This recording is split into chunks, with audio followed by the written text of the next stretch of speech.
Bouh! Aujourd'hui on se retrouve pour un nouveau type de vidéo sur ma chaîne, donc quelque chose que je voulais faire depuis un bon moment déjà.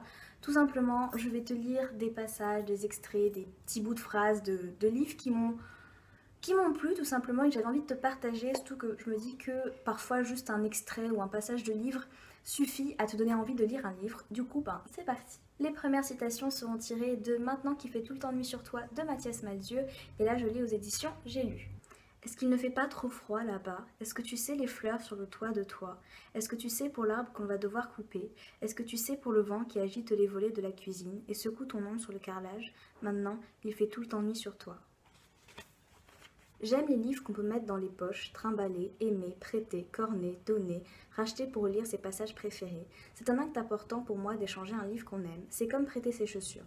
Alors, je ne te prête pas mes chaussures parce que j'ai un mal fou à en trouver à ma taille. Et puis, à part dormir dedans, je ne vois pas ce que tu pourrais en faire. Mais voici quelques livres. Les lampadaires nous regardent avec un air genre « Contrôle l'identité s'il vous plaît, veuillez sortir les étoiles de vos poches, de vos cheveux, de vos yeux. Tout ce qui brille, vous le déposez dans le sac en plastique. Vos sourires, vos souvenirs, vous n'en aurez plus besoin là où vous allez maintenant. » La prochaine citation sera tirée de Le regard des princes à minuit de Eric Lhomme aux éditions Gallimard et dans la collection Scripto. C'est simple. Les images que les livres génèrent dans nos têtes n'appartiennent qu'à nous.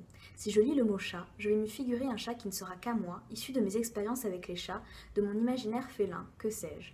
Ainsi, chaque lecteur est renvoyé à lui-même. Le livre est un extraordinaire moyen, le dernier peut-être, de faire de chacun de nous des personnes uniques.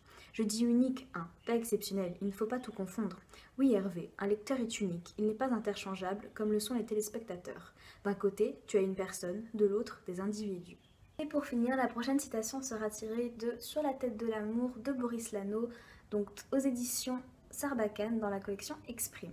Nora, ils peuvent dire qu'il y a trop de tours et de murs entre nous, que les grands ensembles ne se prennent jamais par le cou, que les caisses en cendres sont des cercueils sur 4 roues. Moi, j'ai vu ton sourire. Ils peuvent dire encore qu'il est mort le temps du square, le bac à sable est plein de boue, que c'est chacun son grand soir, les petits se prêtent plus les poux. Moi, j'ai vu ton sourire. Ils peuvent dire, mais moi j'ai vu pousser des fleurs dans les fissures sous tes ballerines, tes cils battre avec ton cœur, je t'ai vu sortir de la piscine. Quand tu détaches tes cheveux, ça fait tomber la nuit. T'es tellement forte, Nora, tu fais même marrer la pluie. Je t'ai vu tant de fois, tout le temps on s'est frôlé.